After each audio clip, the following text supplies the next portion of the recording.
Okay, guys, so I'll just share with you some points for today. So, right, this week, this parasha is Chayei Sarah. What's Chayei Sarah? The life of Sarah. So, first, one of the very interesting idea, you see, it says that the righteous people, the tzaddikim, is like the sun. That the sun sets one place, but it rises in another place in the world, right? The tzaddikim, right? The merit of the tzaddikim, right? Which we need for the world, for the generation. You see, before one dies, what happens? Hashem makes sure that a new one is born, right? Or before, or just it could happen together. So, where we see that idea, guys? Where we see that idea? Right? What did we learn last week, guys, in last week's parasha in chapter 22, right? Verse 23. What did we learn, right? That Bethuel, right, had a child, had a girl named Rivka, right? This is the family of Abraham, right? So Bethuel gave birth, has a child to a girl named Rivka, right? Right? Who dies right after, a few verses after in chapter 23? Sarah, right? So you get the idea, right? That Hashem makes sure that, right, it shouldn't leave a generation, so to speak, empty, with no merit. So before Sarah passes away, or exactly at the same time, Alex, right? Rivka is born. Now, to show you a little bit more about this idea, you know, the merit of the righteous people.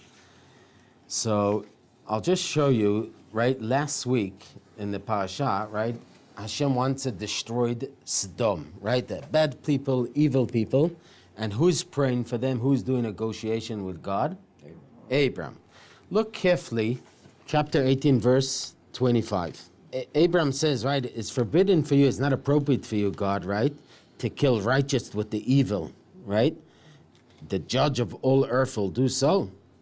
So what does God say in verse 26?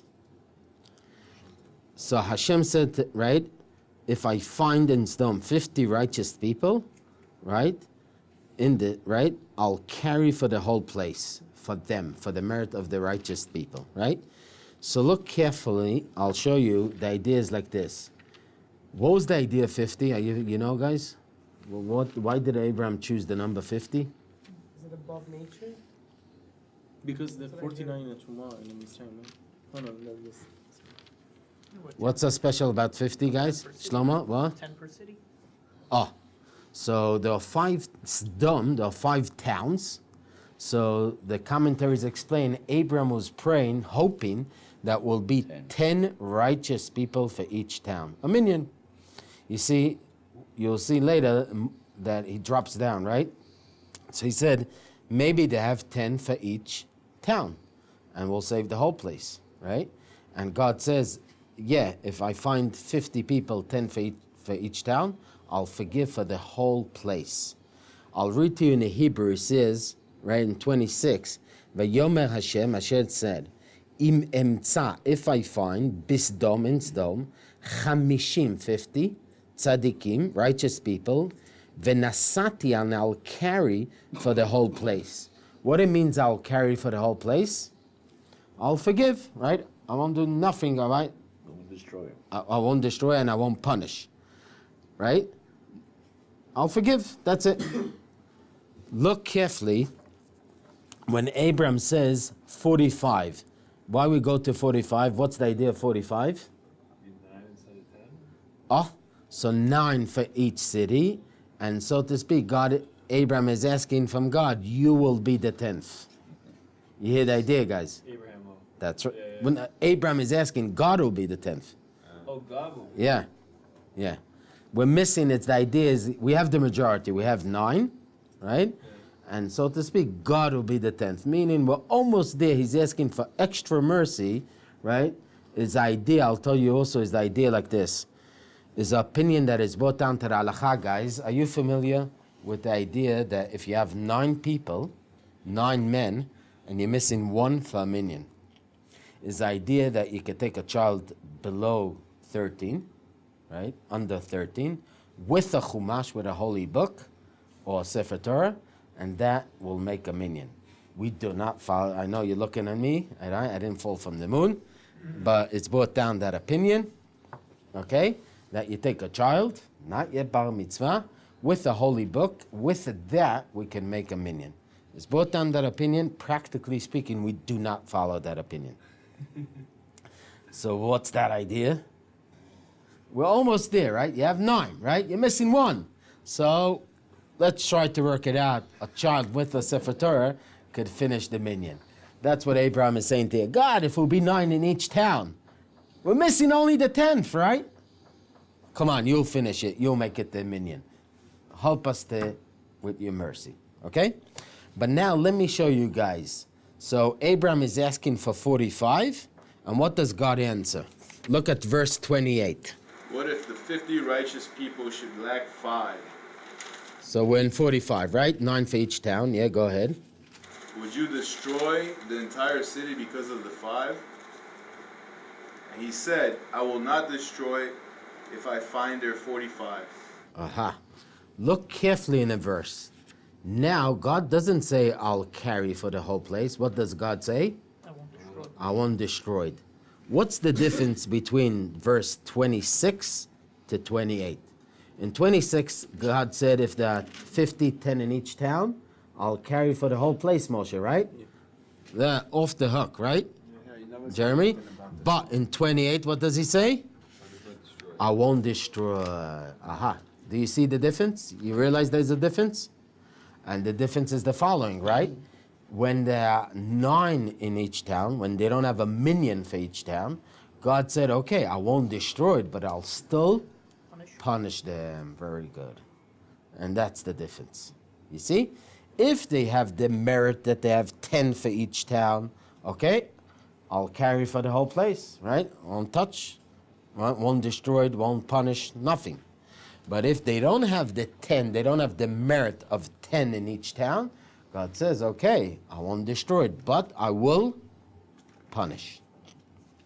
You see in the numbers also, if you look quickly, in 29, right? So he's asking, maybe they find, maybe we'll find 40, right? What it means 40, why we drop down to 40? Maybe there are 4 places that have 10 for each town. So not the 5 towns, we won't save the 5 towns, but maybe we could save 4 towns. Very good. What does God say in verse 29, guys? And I will not act as I'll not act at all, right? So I'll save the whole 4 towns completely, right? If they have 10 for each town, good. So 1 town I'll destroy it, but the other 4, what I'll do? Won't act at all, right? Same thing, guys, right? Verse 30, what does it say? I will not act if I find 30. I won't act if I find 30, meaning I won't act at all, right? God will forgive for all the 3 places that have a minyan, he will forgive and won't act. But look what happens, guys, in 20. Look at verse 31. Right? Maybe we'll find the 20, and God said, I will not destroy it for the 20. Oops. Punish. Now God's saying, I will not destroy it, but I will punish.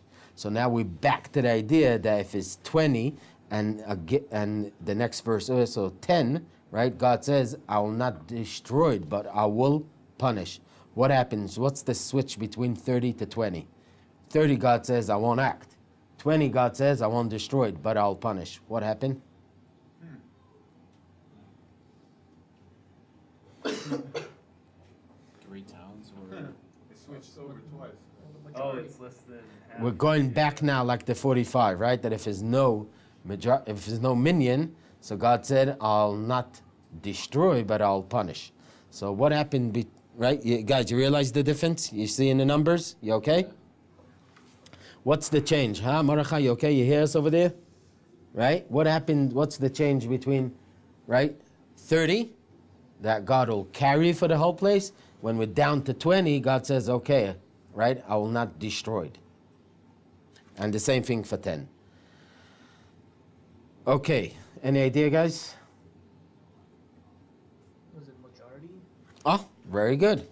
When we have 30, it means the majority of the towns are still okay.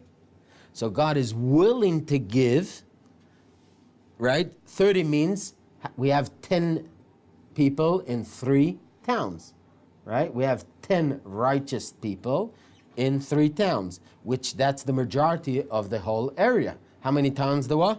5. So if we have 3 towns, right, that have 10 righteous people, we're not bad shape, right? We still have the majority of the towns have 10 good people. Oops, guys, but if we don't have that, if we're down to 20, what's going on now? You have only 2 towns that have 10 righteous people. So it's not the majority of the place. So now it goes back like what we said before in the 45. Now if we're down to only 20 righteous people, so God says, okay, I'll not destroy it, but I will punish. Okay? And the same thing for 10, right? Obviously, if it's only 1 town that has 10 righteous people, so God says, okay, the same. I won't destroy it, but I will punish. Yes? What about the difference between, so 45 is destroy? Because we don't have 10 for each town. 45 was the idea, is the same idea. 45 was 9 for each town, so we don't have a minion. So God said, okay, I will not destroy it, but I will punish. There could be 10 in 4 towns and 5 in another. This wasn't my question. So, what about when it goes down to 40? It says at 45 it's destroy, and then when it's at 40 it says Yes. non-act. Yes, It but seems to be less severe. he'll not act for the 4 towns. He'll say, Destroy the that's right, Really? correct, correct, yes. Because we're asking 40 for the 4 towns. The 5th town is out. Destroyed. How do we know that? Yes. How do we know it's divided up like that? Like 4 minions and then 1 town. So the commentaries based on Midrashim say that that's the whole idea of 50, asking for 10 for each town. There are 5 towns, and the idea here we're working around with the idea of 10 for each town. And that's the negotiation over here. Okay, if it can say 5 towns, maybe 4 towns, maybe 3 towns, maybe 2 towns, right? Maybe 1 town. But you see the difference of, so what I want to point out from you guys over here, that you see that the merit of the righteous people is quantity and quality. You see that it plays with majority, that if there are 30, for example, God is willing, right, to forgive to the 3 places, but if we're down to 20, God said, okay, we won't destroy it, but I'll punish. So the merit, right, talking about the merit of righteous people, guys, is quality and quantity, right? Depends how many people are doing it, but, right, it's very crucial also, the good people, how many good deeds they have, okay? So it's quality and quantity. Okay, good, we okay? Okay, so that's the idea. You see from the negotiation, it's very clear, okay, that the merit of the people, you see from the Sodom, that if they would have the 10 people, how much they were able to save if they had, but they didn't have. Even 10 people for 1 town. And you see that the merit, what most interesting here is that the merit of the people could even save the whole town, that God even won't punish, right? That's if we had majority, for example, at least 30, God is willing even not to punish the place, right? Not only not to destroy it, even not to punish. Okay, guys, let's go back to our parasha, to Chayei Sarah. Okay, so back to chapter 23, guys. So first of all, very interesting, another idea just about talking about righteous people. You see, there are 2 parashot in the Torah that are named life, and you're talking there about people that are dead, passing away, right? The first parasha is over here. We call it the life of Sarah, Chayei Sarah, and it's talking about the death of Sarah, right? The second place is in the end of book of Bereshit, is Vayechi, and he lived, is talking about the life, talking about Jacob, and it's talking about the passing away of Jacob. So you're naming 2 parashot life, and you're talking about the death of the people. So what's the idea? So the idea is like this, guys, right? For the righteous people, really, the world here was only like a hallway, like we say, right? And the main world is the world to come, which the neshama, the soul will go. But some say also, that, just to add to it, some say the following, right? A righteous man with his good deeds that he did, if he left here somebody in the world that is following his actions, his good deeds, is as if that he's still alive. So the matriarchs and the patriarchs, right, with their good deeds that they had, they made an impact and they left here children, descendants that are following them, is as if that they're still around. Okay, you hear the idea? So even though Sarah physically passed away, but since she's leaving a son Isaac, right? And from Isaac we'll have a whole future, right? They are following her philosophy, her belief in God, her good deeds. So it's as if that she's still around. The same thing by Jacob. Jacob physically is passing away, but he's leaving the 12 tribes that are following his mission, so it's as if that he's still alive. Okay? In verse 1, let's read a minute verse 1. Right? Vayhu Chayei Sarah, and it was the life of Sarah, 100 years, 20 years, 7 years, right? Shnei, the years of life of Sarah. So, you see, was it mentioned to you over here? We separate 100 years, 20 years, and 7 years. Why every time the Torah repeats the years? Right? You realize, yeah? It had to say 127 years. That's it. We say 100 years, 20 years, 7 years. Why we repeat it? So Rashi brings down over here that the numbers here are crucial to say the following. To highlight that she is so righteous. 100 is like 20. We have the idea that in the court in heaven, we don't punish somebody below 20. So to highlight, to say that she was clean and pure with no sin, like a girl 20 years old. Okay? So even though she was elder, right, she was much more than 20, right? To highlight that when she was 100, she was like 20, meaning with no sin. Okay? So that's spiritually to saying how she was righteous, and also how physical she was in good condition, 20 to compare to 7. To tell you that just like 20, she looked like 7, physically good, looking good. Okay? So that's to highlight the years that she was so great, spiritually and physically. Okay. So she dies in Kriyat Arba in Hebron, and Abraham comes and gives eulogy and he cries for her. And now, what you have to do after the funeral, guys? What do you usually do after a funeral? There's crying and then... So you're looking for a place for burial, right? So now, you heard about the idea that Abraham was tested with 10 tests, right? This is one of them. Abraham is sitting in a land.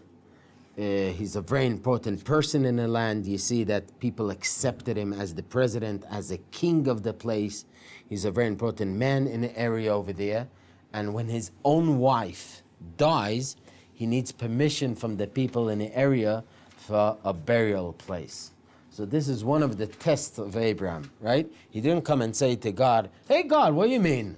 A man like me, so important and so honorable man in the area, I have to look for a place. I have to go and ask permission to bury my wife. This shouldn't be an issue, right? So this is one of the tests of Abraham.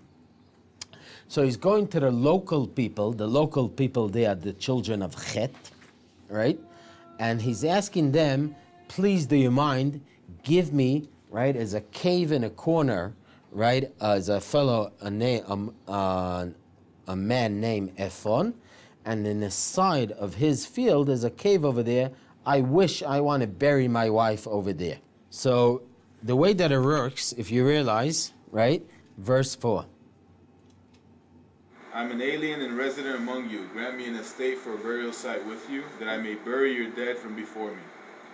Right? So he's saying, so to speak, I wasn't here originally. I just came here, right? I settled over here. I'm not here originally from this place. Could you please, right, allow me? The idea is that back in the day, every family had an area for a cemetery. So he's telling them, I'm not local. I'm not from here originally, right? I came from the other side of the river, and I'm looking for a place to bury my wife. So the custom is that it was an area section that every family had for cemetery. So he's asking, could you give me a place a cemetery, right? Yeah, go ahead, verse 5. And the children of Heth answered Abraham, saying to him, Hear us, my lord. You are a prince of God in our midst. In the choicest of our burial places, bury your dead. Any of us will not withhold his burial place from you, from burying your dead. Right? So they answer back, they honor him, respect him as you see, and they say, oh, yeah, you're the Lord, you're the master amongst us. Choose whatever you want. Wherever you want, nobody will block you. You could choose whatever you want, which area, right? You could use it as a burial place for your family, right? Okay, go on, verse 7. Then Abraham rose up and bowed down to the members of the council, to the children of Heth. Yeah, go on. He spoke to them, saying, If it is truly your will to bury my dead from before me, heed me, and intercede for me with Ephron, son of Zohar. Let him grant me a cave of Machpelah, which is his, on the edge of his field. Let him grant it to me for its full price in your midst, as an estate for a burial site. So Abram is asking for a specific place. This place, this cave is Machpelah. We'll explain in a minute the name Machpelah. And he's saying that cave is in the end of the field. That's what I wish, that's what I want. Go on, verse 10. Now, Ephron was sitting in the midst of the children of Heth, and Ephron the Hittite responded to Abraham in the hearing of the children of Heth, for all who come to the gate of his city, saying, No, my lord, heed me. I have given you the field, and as for the cave that is in it, I have given it to you. In the view of the children of my people have I given it to you. Bury your dead. So Ephron seems very large, guys. Abraham was asking only for what? A little place. For a cave. That's it. A burial site for his family, the cave is enough. Ephron, when he answers back, what does he say? Oh, no, my lord, right? Take the field and the cave, right? So he seems to be very large, Ephron. Do you realize? Yeah. He's saying to him, well, no, you don't. The cave is connected to the field, how you go through, right? And it's not respectful for you to go in the fields of others. You got to take the field and the cave. So it seems that Ephron is very large, and just take it, right? Okay, go ahead. Verse Abraham bowed down before the members of the council. He spoke to Ephron in the hearing of the members of the council, saying, Rather, if only you would heed me, I give the price of the field, accept it from me, that I may bury my dead there. So Abram doesn't want to take it for free. Why does Abram doesn't want to take it for free? He wants to pay for this? So later on, they'll say, oh, we gave you the. Right. So the idea is like this. Two reasons that later on they shouldn't say, oh, what do you mean? We gave it to Abram. It's our cave, right? He only has it because of us, right? They might regret even. So Abram wants to avoid all that. Abram is willing to pay a full price, like you see, right? And there should be no issues and no problems afterwards. The same thing we find, guys, when King David was looking to build the temple, or at least to purchase the land, the property. So there's a fellow there named Arnon HaYevusi. That's one of the nations that were living in Israel before Israel came and occupied the place. And he wanted to give it for free to King David. And King David said, no, I want to pay full price for it. Right? King David didn't want to take it for free. He wanted to pay a full price for it. Meaning the idea is like this. We shouldn't hesitate and we shouldn't have any issues to avoid. Later on, they'll say, oh, you Jews, right? You build a temple. We gave it to you, the land, right? So it shouldn't be like an insult or a non-respectful way. We should show that we're willing to pay full price for the property of the temple. That's the same idea over here. Abraham doesn't want any issues or any comments later on. I'm willing to pay way over from the real price. Okay? So, what I want to show you guys, are you familiar with this following statement? The righteous people talk a little bit, but they do a lot, right? But the evil people, the wicked people, the opposite. They talk a lot and they do nothing. You heard that statement? Right? Who we learn it? Who's a good example? Who's the bad example? Abram when he brought morsel of bread. That's right. Abraham was the example, going back to last week's parasha again, guys. When he found the angels, the people, the guests, what does he offer them? Come into my house, I'll give you a bit bread and a bit water and lean under the tree. That's it. Bread, water, and you'll lean under the tree. A bit shade, comfortable, water and bread. That's what he said to them. When they come, what does he give to them, guys? A festive meal. Tongues with mustard, right? A fleshik meal. Meat, tongues, right? And he told Sarah, go ahead and bake some bread, cakes, right? So, right? And the tradition, the midrash that we had is that when a guest used to come to Abraham, he used to ask him, what do you usually eat for lunch? Right? So, for example, if he said, simple bread, so he gave him the nicer bread, right? Whole wheat grains, right? And if he said, well, I usually have chicken, so he gave him meat. Whatever he used to say, the guest, he used to give him more, right? That's how he used to feed the people. So Abraham is the example of, right? Talking a little bit, don't talk too much, but it depends what you do. That's really the measure of a person. Not what you talk, it's what you do. Ephron is the opposite. What did he say to Abraham? Take the field, take the cave, right? No problem, right? Take it.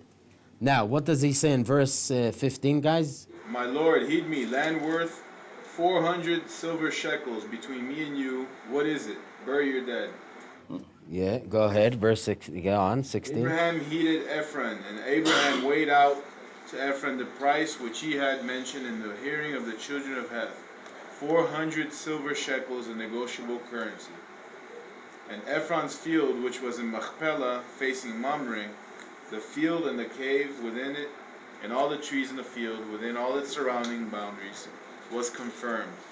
Okay, so the idea is like this, you see? So, we went here the process, right? Abraham is coming to ask permission for a site, for a cemetery, right? They say, no problem, take whatever you want, right? So he says, okay, I want that cave, right, in the side of the field of Ephron. Ephron hears this, says, no problem, take the cave and the field, right? Abraham refuses to take it for free. He says, I'll pay for it. So what does he say in verse, right, 15? Oh, what's the big deal, 400 coins? What's the big deal between me and you, right? You see, the idea over here, Ephron, it really is revealing what's in his heart. How did he price it? You're willing to give it for free. You said to just, right, a minute ago to Abraham, right? Take it for free. Take the field and the cave. And then 2 minutes later, you say, come on, what's 400 shekel? If you want to pay, what's 400 shekel between me and you? Right? What's $4 million between me and you? Right? That he quote a number, that's showing really that he's showing Abraham, you should know, this is a real thing, you know? This is worth a lot. This is like 400 coins silver. Back in the day, you know, the money was real money, right? It went with the weight of silver. There were good coins and bad coins. What's good coins and what's bad coins? Some weigh more, some weigh less. So, Pure or not pure? so some already had damaged, right? They have scratches, defects, right? Pure, right? Now, the bad coins, not every shop or not every businessman will take their coins. He doesn't want it. So when it says that when Abraham gave him, right, 400 coins, what kind of coins? The good ones, the best. The ones that won't have problems to give over. So you see the idea, guys, right, that Ephron is really revealing and showing what's in his heart. When he said, "I'll take it for free," he really didn't mean it, because here you go, he has the price for it, right? So, and he says, what's the big deal, right? Between me and you, such friends, what's 400 coins, right? Aha. That's why it says in verse 16, Vayishma Avraham, and Avraham listened. What it means, Avraham listen? What it means? Paid him the amount that he quoted. He understood. Vayishma over here, just listen, it means he understood that that's what Ephron would like to get paid. When Ephron is saying, what's 400 coins between me and you, right? So, right? He understood that that's the price that he'll like to get paid for. Immediately he gives to him no negotiation, not starting a whole deal with him, gives him the 400 coins, bye-bye, give me the cave, the field, and the field has an elevation, right? In verse 17, the field and the cave have elevation that now the owner is Abraham and not Ephron. Okay, guys? But that's the idea, right? Remember, is the matter is what you do is not what you talk. Okay, I'll just end up with this, guys. In chapter 24, right, verse 1, it says that Abraham was an older man, right? And God blessed him with all, right? And bakol. So what it means, bakol, basically he had everything. He was wealthy, right? He was making money, he was rich, he was honored, he has a child, he has a continuity. So basically you have all pleasures on earth, right? God blessed him with all. How was he making money? How? He was very rich. He was very rich. God blessed him with lots of animals, cattle, sheep, goats, cows. Okay, now, but just the expression over here, Abraham was old. How they translate in English? Read to me verse 24:1. Now Abraham was old, well on in years, and Hashem had blessed Abraham with everything. So Abraham was old and what? Well on in years. Well on in years. Okay. Blessed. So if you read in the Hebrew, in verse 24:1, Avraham Zaken, he was older. Ba bayamim. What's ba bayamim? In the days. Coming with the days. So what is it that a man is old and coming with the days? Could you be old and don't come with the days? The idea is like this. Look very carefully. He's older and he's coming with the days, right? So the question is, could you be old and don't come with the days? The answer is yes, guys.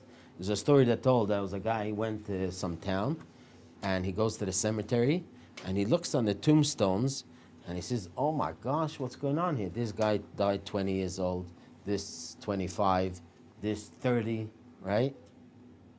This 27, this guy 15.